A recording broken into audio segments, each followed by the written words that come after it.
a year or so. It's just like you've heard. When you land, they hand you a few scripts, say choose what you want, and we're going to design your dress for the Oscars. So just buy a ticket. That's all you need to. Okay, that was a joke. I started with a lie. That was a lie. I'm sorry, guys. You warm me up. Here's the truth. Okay. On my way there, I heard that Jennifer Aniston, right before she got signed for Friends, she used to spend her days driving around the valley, bawling her eyes out.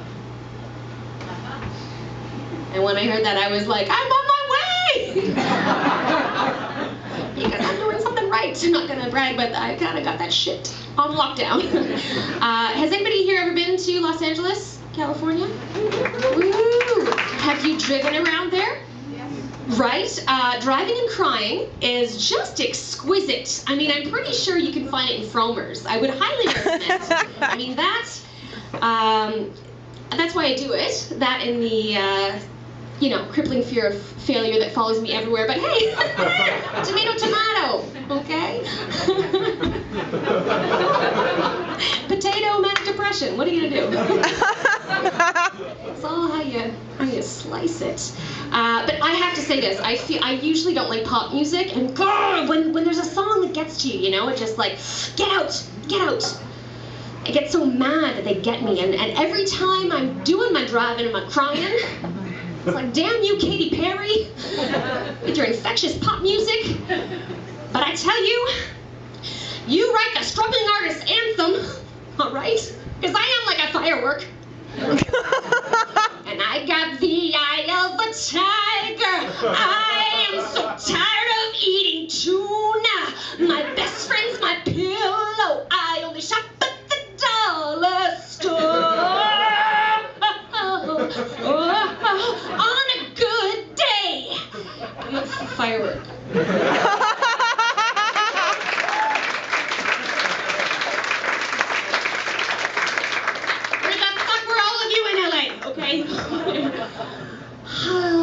It's true. When I first got there, I was like, dollar store, like I'd saved a bunch of money, which I thought would last me more than like 2 weeks. And I saw this large family go into the dollar. I was like, oh, let me see what all the fuss is about. I'll never shop here. And I was looking at this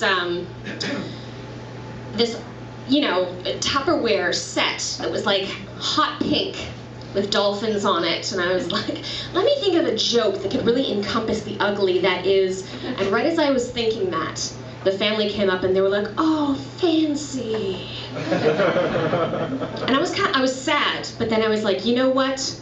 It'll never be that bad. And then cut to 6 months later, when I am eating the 2 for $1 mackerel out of a can, with sauerkraut that I never knew I liked. Spoiler alert, I don't.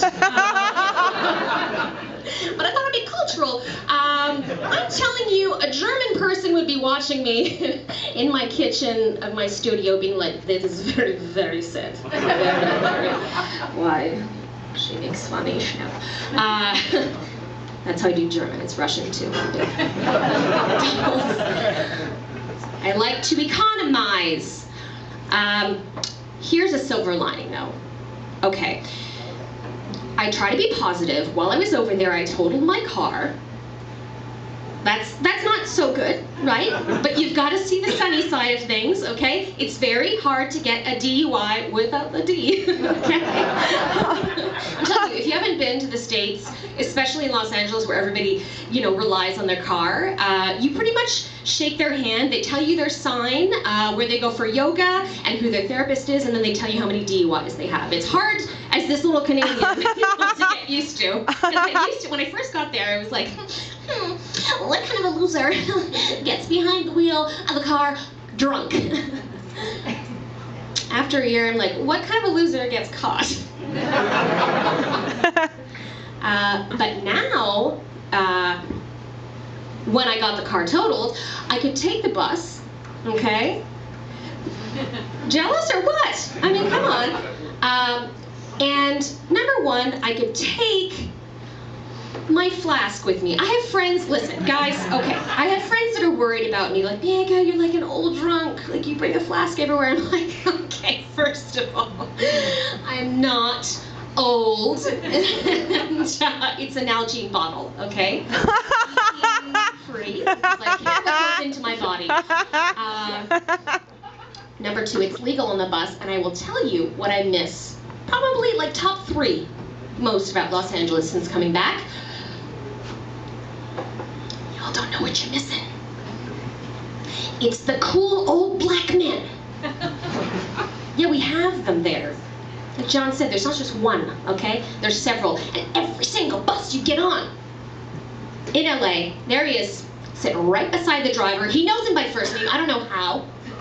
You get in, he's setting up shop like he's the main character in the theatrical version of To Kill a Mockingbird. Get on. Is that some shit or what, Charlie? Is that some shit or what? Well, that's my stop. See you tomorrow. Same time, same place. And then he waltzes off like straight into a Spike Lee joint. I want to follow him, but I'm stuck with the lame whiteys. You heard this guy, the southern accent, white. Blech.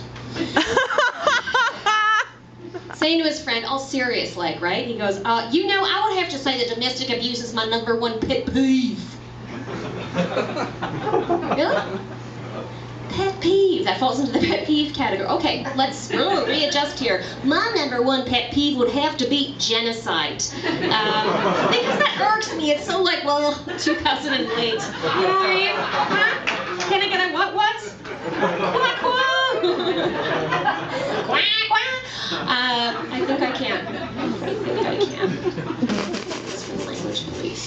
I would like to leave you, because they're here tonight. I would like to leave you, this is probably the night in my set, my alter ego comes out.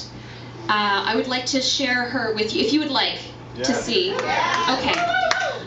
She's a little crass, I warn you. Her name is Andrea Dice Clay. Hickory dickory dock. My biological clock is ticking. I want a baby. Oh, I passed 30. I'm a woman. Boom.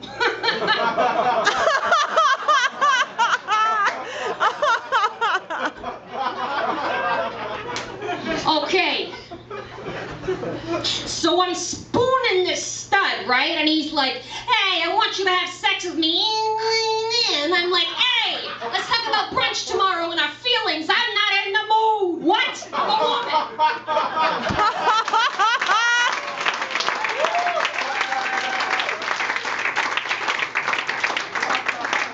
All right.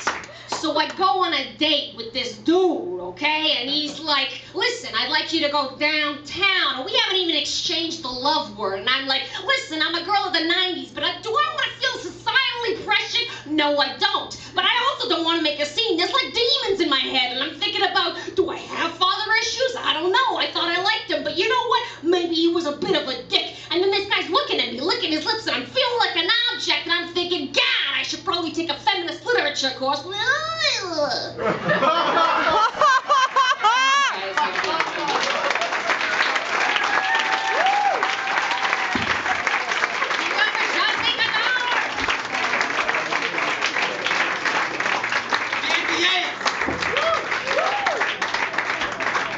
How you doing, buddy? You haven't cracked your water yet. You saving it? Saving it for the big school day? Is it hard being a teenage boy?